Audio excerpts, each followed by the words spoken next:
Hello guys, welcome to our channel programming with Digambar. हम previous video में हम ये देख रहे थे कि what is HTML element and the types of HTML element and what is the nested HTML element.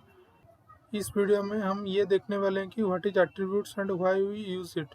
Basically हमारा सभी टैग का एट्रीब्यूट्स होता है। जैसे कि हमारा आप मान लीजिए हमारा H1 टैग हो गया, H2 टैग हो गया, पैराग्राफ हो गया, इमेज हो गया। हमारा कौन सी भी टैग आप ले लीजिए एचटीएमएल में, सभी का हमारा एट्रीब्यूट है और इन सब में हमारा एक कॉमन एट्रीब्यूट ये है कि वो है स्टाइल एट्रीब्यूट। और इन स्टाइल एट्रीब्यूट को हम यूज करके हम इसमें बहुत सारे इफेक्ट डालते हैं। बेसिकली एट्रीब्यूट का काम ये होता है कि ये एक टैग का बहुत सारा एडिशनल फीचर्स को बताता है। सो बेसिकली हमारा एचटीएमएल में हमारा जितने भी टैग्स है इन सभी का हमारा एट्रीब्यूट्स होता है।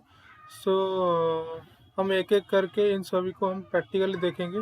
तो चलिए गाइस अभी स्टार्ट करते हैं।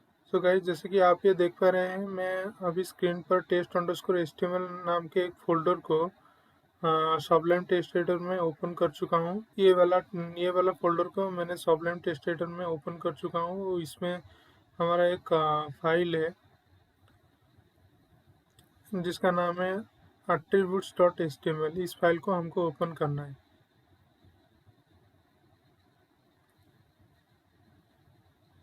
जैसे कि आप यहाँ पे देख पा रहे हैं, ये अभी ब्लैंक दिख रहा है क्योंकि अब हम कुछ कोड नहीं किए हैं। तो चलिए अभी स्टार्ट करते हैं। लिखते हैं HTML, देन उसके बाद आपका ये स्ट्रक्चर आ जाता है। देन अभी हम कुछ टाइटल दे देते हैं। सो पहले हम कुछ हेडिंग टैग्स का हमने कुछ एट्रीब्यूट देख लेते हैं। उसके बाद हम एक एक करके इमेज टैग का देखेंगे। सपोज यहाँ पर H1 टैग आपका हो गया। Suppose this is for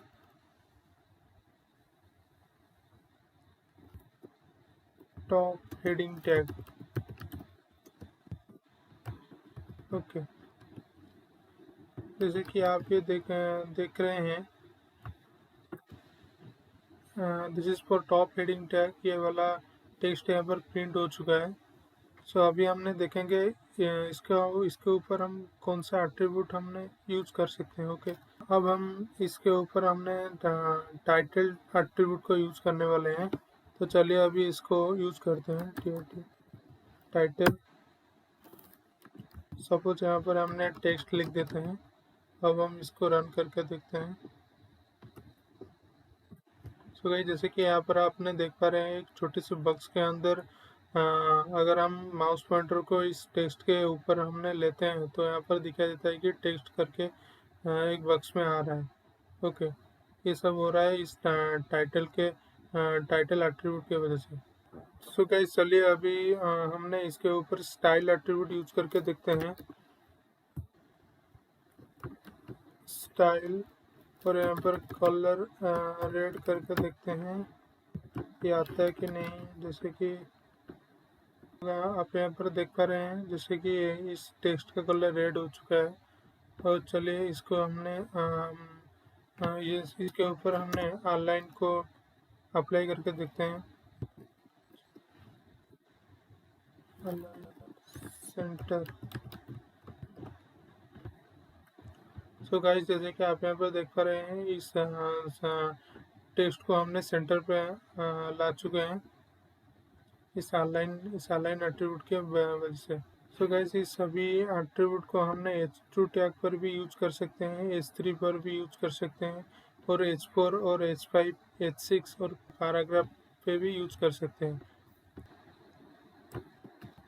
so guys जैसे कि आप यहाँ पर देख पा रहे हैं, ये एक पैराग्राफ यहाँ पर प्रिंट हो चुका है। चलिए अभी इसको हमने स्टाइल एट्रीब्यूट इसके ऊपर हमने ऐड करते हैं।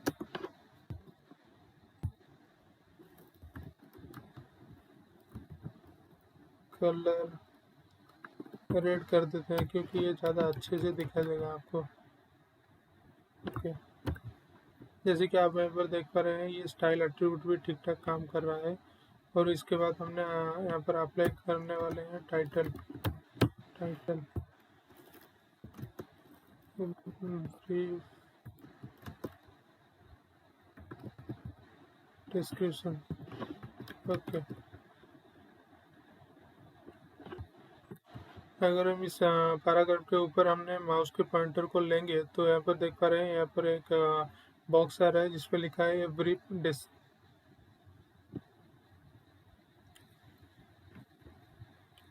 तो चलिए अभी इसके ऊपर हमने ऑनलाइन एट्रीब्यूट को यूज करके देखते हैं।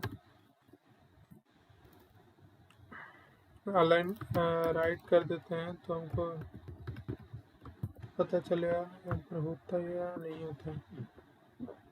सो जैसे कि आप यहाँ पर देख पा रहे हैं, यहाँ पर हमने इसको राइट अलाइन कर दिए हैं और सभी टेक्स्ट हमारा राइट अलाइनमेंट हो गया है। अगर हम यहाँ पर लेफ्ट वैल्यू पास करते हैं तो यहाँ पर सभी टैग लेफ्ट पर भी चला आएगा और इसको हमने जस्टिफाई हमने पास कर देंगे तो यहाँ पर वो अपने मर्जी के हिसाब से टेस्ट को एडजस्ट कर लेगा। अगर हमने इस पे ऊपर सेंटर अप्लाई कर दिया तो यहाँ पर देख रहे हैं ये टेस्ट सेंटर में अलाइन हो चुका है। ओके गाइस, तो चलिए गाइस अभी हमने इमेज टैग को भी यहाँ पर अप्लाई करके देखते हैं।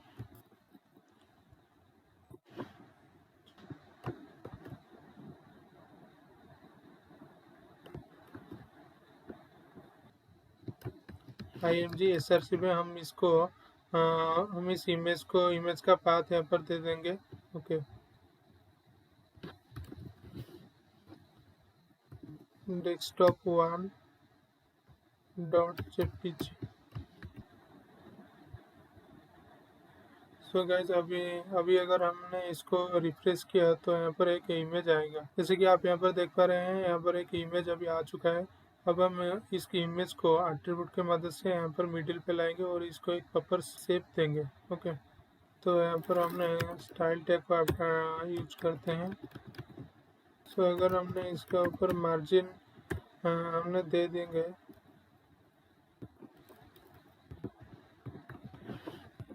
तो आप ये देख पा रहे हैं, ये चारों तरफ से 10 पिक्सल यहाँ पर खिसक जाएगा। जैसे कि आप यहाँ पर देख पा रहे हैं, यहाँ पर लेफ्ट साइड में इसका कुछ स्पेस आ चुका है। तो अभी हमने इसको सेंटर में लाएंगे।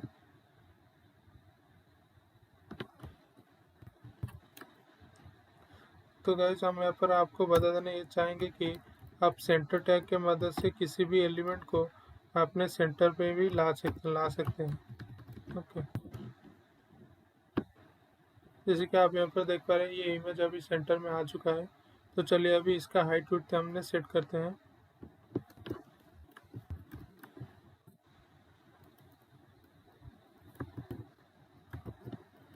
हाइट इसका 40 px रख देते हैं। तो चलिए अभी रिफ्रेश करते हैं। आप जैसे कि आप यहाँ पर देख पा रहे हैं, ये बहुत छोटा हो चुका है। तो चलिए गाइस अभी इसको थोड़ा बड़ा करते हैं। जैसे कि आप यहाँ पर देख पा रहे हैं, ये अभी मिडिल पे और एक प्रॉपर शेप पर आ रहा है। तो हमने इसको चाहते हैं कि थोड़ा और बड़ा हो जाए।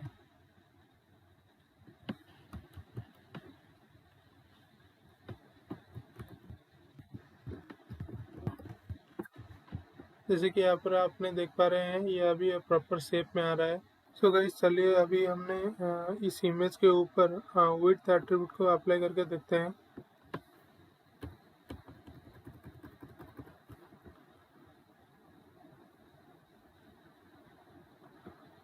चलिए गाइस यहाँ पर हमने विड्थ को हमने 40 px कर देते हैं। px के मतलब यहाँ पर ये कि गाइस पिक्सल 140 पिक्सल के मतलब ये है कि ये हाइट में 140 px की ऊंचा में दिखाई देगा और विड्थ में 40 px के चौड़ाई में दिखाई देगा। ओके, तो गाइस जैसे कि यहाँ पर देख रहे हैं, ये अभी स्क्विच हो चुका है क्योंकि हमने इसका विड्थ 40 px सेट किया है। तो अगर इसका विड्थ हमने 140 दे देते हैं तो ये थोड़ा लंबा हो जाएगा। ठीक है गाइस, तो अभी हमारा आने वाले वीडियो में हम और भी हमने एट्रीब्यूट्स के बारे में और डिटेल्स में जानेंगे, और हमने ये भी जानेंगे कि बॉडी टैग का भी कौन सा एट्रीब्यूट होता है। जैसे कि हमारा बॉडी टैग का एट्रीब्यूट है हमारा ये लिंक, इसका काम क्या होता है, और इसका बैकग्राउंड का काम क्या क्या होता है, बीच कलर का काम क्या होता है। सो एक एक करके इन सभी एट्रीब्यूट को हमने यहाँ पर डिस्कस करेंगे विथ प्रैक्टिकल। मिलते हैं हमारे नेक्स्ट वीडियो में। Thank you.